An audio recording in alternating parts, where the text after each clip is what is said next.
The White Knight Song. This is a poem Lewis Carroll wrote to poke fun at a fellow poet. I'll tell thee everything I can, there's little to relate. I saw an aged man a-sitting on a gate. Who are you, aged man? I said, and how is it that you live? And his answer trickled through my head like water through a sieve. He said, I look for butterflies that sleep among the wheat. I make them into mutton pies and sell them in the street. I sell them on to men, he said, who sail on stormy seas, and that's the way I get my bread, a trifle, if you please.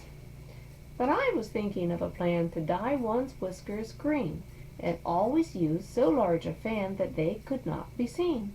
And so, having no reply to give to what the old man said, I cried, Come, tell me how you live, and thumped him on the head.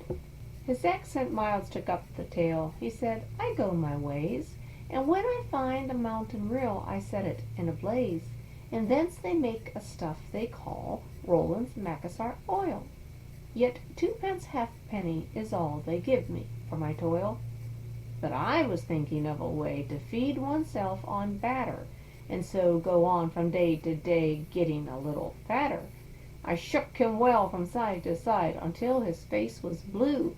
Come, tell me how you live, I cried, and what it is you do.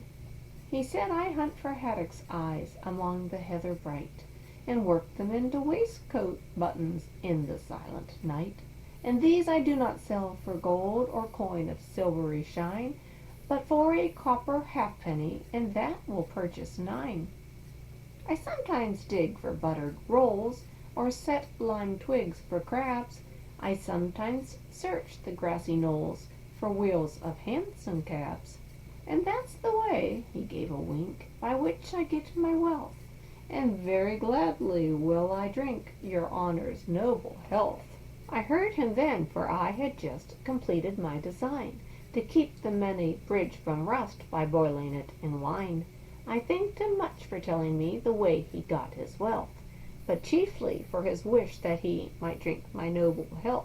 And now, if e'er by chance I put my finger into glue, or madly squeeze a right-hand foot into a left-hand shoe, or if I drop upon my toe a very heavy weight, I weep, for it reminds me so of that old man I used to know, whose look was mild, whose speech was slow, whose hair was whiter than the snow, whose face was very like a crow, with eyes like cinders all aglow, who seemed distracted with his woe, who rocked his body to and fro, and muttered mumbling and low, as if his mouth were full of dough, and snorted like a buffalo, that summer evening long ago, a-sitting on a gate.